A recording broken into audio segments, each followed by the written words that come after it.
Hello, welcome to People for Bikes Industry Webinar Series. This is a series of 12 webinars over 2019 where we seek to share a lot about the work that People for Bikes does to get more people riding bikes and more people riding bikes more often and help the bike industry sell more bikes. So my name is Morgan Lomley. I'm the State and Local Policy Director at People for Bikes. I'm joined by Ashley Seward, who is our Policy and Regulatory Analyst. And together we're on our Business Network team.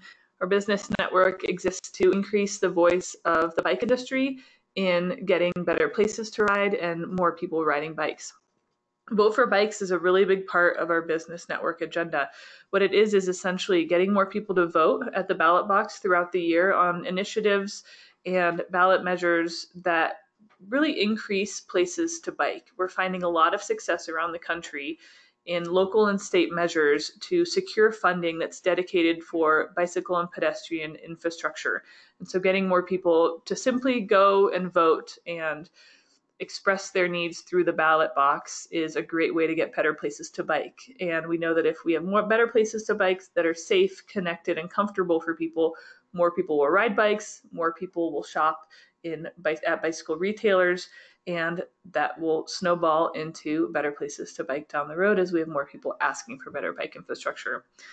So we encourage everyone, once you're done with this, to use our Vote for Bikes website as a resource. It's peopleforbikes.org/2019 ballot measures. And I'll cover our agenda for today very quickly. You heard from me. I'll pass it over to Ashley in just a second. We'll give a little bit of background on why People for Bikes decided to focus some of our resources on Vote for Bikes and why we feel like we're seeing the most traction being made in building better infrastructure at the local and state levels. Why it matters to your business. We work really hard every single day here at People for Bikes trying to connect a lot of our policy, advocacy, infrastructure work to your bottom line. We feel like Vote for Bikes really does that, but it takes some explaining, and how you can get involved. So we really focus on ballot initiatives across the country, but they are still at the local level. So for example, if your business is in Minnesota and you sell into a store in Texas, we want you to know that, even if your zip code isn't in Minnesota, that there are things happening in Texas, for example, that could increase ridership there and increase the footprint and the impact a store can have there, for example. We'll leave time at the end for question and answer. So we'll talk for about 10-15 minutes, take all your questions at the end, and definitely wrap up within the half hour. So on that note, I'll pass it over to Ashley, who manages this program on a day-to-day basis and has some really great examples of how Vote for Bikes has been able to increase bicycling and increase bicycle sales in cities. Thank you, Morgan. As Morgan said, my name is Ashley. I'm the Regulatory and Policy Analyst here at People for Bikes, and I manage our Vote for Bikes program. So a little bit of background on the Vote for Bikes campaign. The purpose of this campaign is to bring awareness to measures that could increase or decrease bike riding. So this can take the form of a number of different ways, but primarily it could be for funding for bike infrastructure projects or investments in parks and trails, but it could also be the protection of a trail or a park or the protection of funding for bikes. So whatever it may be, the purpose of our campaign is to make sure that our supporters or anyone that's interested in bikes knows about the issues and the measures that are happening around them and knows how that they can vote, has all the information so that they can go take action and protect bike riding in their area or improve bike riding. So there's a number of different ways also that we go about bringing this awareness to our supporters, the first being through action alerts that they'll get in their email. We'll talk a little bit more about those later, but the second way we do it is through social media, which is another great way to tap into people's day-to-day lives so that they can see what's going on locally and get that information quickly. So that's a little bit of a background. To understand the success and the depth of this campaign a little bit more, I want to go over the last 2 years that we have done it. In 2018, we covered 5 statewide and 5 municipal measures, and that totaled to $1.2 billion we secured in funding for bikes, which was incredible. In 2019, we've ramped this up quite a bit. We've done 3 statewide and 17 municipal measures thus far that we're covering and advocating for. So far, we've secured $600 million in funding, And if we are successful with the rest of the measures we're tracking, we'll secure another $1 billion in the remainder of the year. And it's important to know that People for Bikes doesn't have a presence at every state and local level. What we try to do is really reinforce the work of state and local advocacy organizations and campaigns to add the voice of the 1.3 million members in our grassroots email army to go and vote. So we partner very frequently with the Trust for Public Lands and any state and local group that is advancing these ballot measures to really add fuel to their fire and get more people at the ballot box. So to visualize the measures I was just speaking of for 2018 and 2019, this is just a visual representation of that. In 2018, you can find this scene in red, and 2019 is that dark navy. The dots on this map represent the municipal measures, and then the states that are outlined in those red and dark navy colors are the statewide measures. Just so you can see, we're doing this across the nation, but really have ramped up our efforts in 2019. And we rely really heavily on knowing what's going on at the local level. So if ever you hear about a ballot initiative or a sales tax increase or decrease or something that has the potential to impact bicycling, please do let us know. We're only limited by the number of ballot initiatives that local groups introduce and then what we're able to discover through our contacts, through our relationships with partner organizations, and simply through the news. So we're really trying to build this out as much as we can and support as many initiatives that benefit bikes as possible. So on to the next very important part of this discussion. Now that you know a little bit more about this campaign, we want you guys to understand why this is important for you and why Vote for Bikes matters for the bike business. So essentially, as I said, these measures support funding for bike infrastructure, whether it be for trails or a bike lane, any type of bike infrastructure. It's been proven that bike infrastructure is proven to benefit business. So what this means is when there's cash for bikes, it means there's more places to ride, which means more bikes are sold. So when that infrastructure gets approved by voters and gets put on the ground, that's automatically going to be a benefit to your business because it incentivizes more people to get out and ride and enjoy that great infrastructure that's in their community.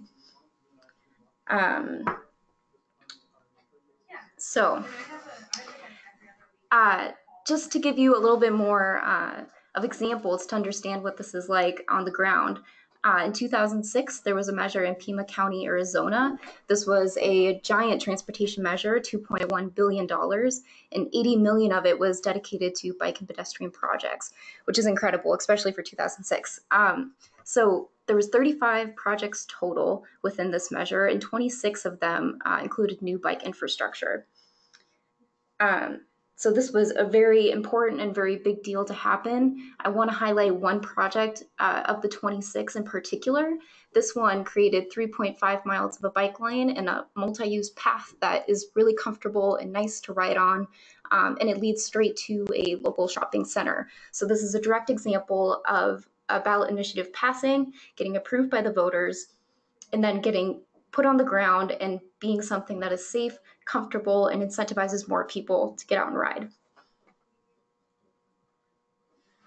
A couple more projects, more recent, that are still in their construction phases, but that they passed and they demonstrate that this is an accelerating thing. People want funding for bikes, they're voting for it, they're getting involved if they have the correct information.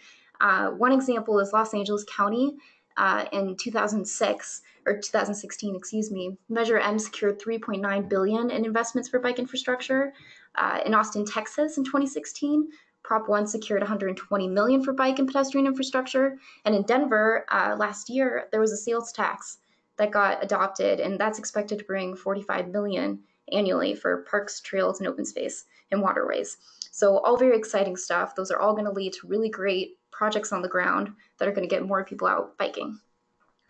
And we're finding, I mentioned this a little bit at the beginning of the webinar, we're finding that there's really, a lot of these measures are passing by 70, 80% margins. There's a lot of public support for quality of life type initiatives that create more parks in more neighborhoods, that create connected bike infrastructure. And so People for Bikes works heavily at the federal level, trying to secure billions and billions of dollars that trickle down to the state and local levels for bike infrastructure, for safe roads, safe streets. But there is a huge opportunity at the local level to really play on people's desires for safer, healthier neighborhoods through whether it's a sales tax increase or reappropriating an existing sales tax or bond measures or whatnot. So I think only one ballot initiative that we tracked this year in Atlanta, or perhaps it was Georgia statewide, failed for reasons really outside of the real merits of the bill or the ballot measure itself.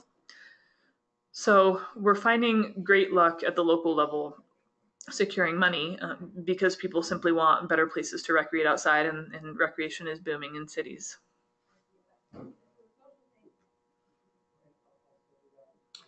And this was just a slide to show the Austin, Texas Prop 1 measure that I just spoke about, just to show you another real-world example. The majority of those projects are still in construction, but this one in particular has been constructed. It's in use. It's a protected bike lane, just another example of a really exciting bike infrastructure project that got put on the ground and is incentivizing more people to get out and ride. So now that you know how our Vote for Bikes campaign works, the importance of it, and how it really directly incentivizes people to get out and therefore benefit your bike business, the question is how you can get involved. And there's a number of different ways that you can do this, all very simple and easy. The first one being you can check out our website for initiatives that are happening in your area. And as Morgan said earlier, if you know of something that's happening and it's not on our website, contact us directly. We'll get that ball rolling and start advocating for it. But firstly, check out the website. Secondly, if there is an initiative that we are advocating for, you can share our action alerts with your customers. This is an easy forwarding of the email to do, but gives them the information that they need in an easy and simple way, and it's simple for you to do so. The third way you can get involved is just contact us to find out the latest and greatest of what's going on. We track these initiatives very closely, so if you're just wanting an update or wanting to know how things are going, feel free to give us a call. We work on this a lot, so happy to do so. And lastly, one of the more exciting ways to get involved is to use RideSpot, our RideSpot app here at People for Bikes that we've created. You can use this to direct your customers from your shop or from your business to the closest polling location to get them involved in the voting process and to do so through bike riding, which is really fun. And we always encourage people to just go vote. We frame the measures or the initiatives within the context of bikes, and if it passes, this is what will happen to bikes. If it doesn't pass, this is what would happen to bikes. We really just encourage people to go to the ballot box and vote however they wish, but our main mission here is just to educate them on the benefits that some measures could have to bicycling. So we are very goofy when we described ourselves as bike partisan. We try not to be leaning in one direction or another, really encouraging people to simply get out, be educated, and vote. So I stated earlier that we were going to go over our action alerts and what that means, what they look like. Here's just a visual of a sample of one of our action alerts. This is what you can forward to your customers and they'll receive in their inbox. So each one of these alerts are geo-targeted to that specific area. We tailor them specifically for your community members so they get the information on the initiatives that are happening in their area. We try and make these emails as short and easy to read as possible, so we're able to get the most actions out of people and motivate them to get out and vote. And lastly, we also include a RideSpot portion, just easy ways to get to the ballot box, fun, safe routes to do so. Just another great way to get them involved, get them outside, and get them excited to vote. So that's all we have for right now. If you have any questions, feel free to write them into the comment box. Yeah, and if you want to reach Ashley, it's ashley@peopleforbikes.org. I am Morgan. I'm Morgan at peopleforbikes.org. Don't show any questions right now, which is a good and bad sign, but we are always available to help get the word out around ballot initiatives that will help bicycling in your community and even connect you with people on the ground who can think through introducing new ballot initiatives. So here is a question from Julie. Julie asks whether Vote for Bikes tracks energy bills and e-bike incentives. We do track energy bills and e-bike incentives at People for Bikes. We don't lump it under Vote for Bikes, since those are usually initiatives that happen in state legislatures.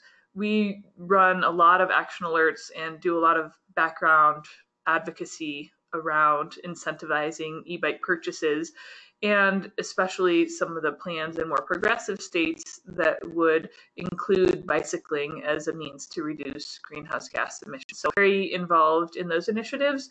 It's not strictly under Vote for Bikes, but if it were a ballot initiative, we would definitely track those and promote voting. One last comment here from Evan, who loves Bike Partisan. We love it too, and we encourage you to use it and not apologize for it, like I did. So great, that wraps up our webinar. We hope it was informative and just gave you a lens into one of the pieces of work that we do here at People for Bikes that gets more people riding. And this webinar will be posted online. We recorded it as we were speaking. It'll be posted online with all of our other webinars. We encourage you to go to peopleforbikes.org/2019 ballot tracker to learn about all the ballot initiatives that we are tracking for the upcoming voting season. And if I were to give everyone one piece of homework, it'd be find a ballot initiative that's in an area where you know someone and encourage them to go out and vote. Yeah, and again, if you need to contact us, my email is ashley@peopleforbikes.org and Morgan is morgan@peopleforbikes.org. Thanks and have a great day. Thank you.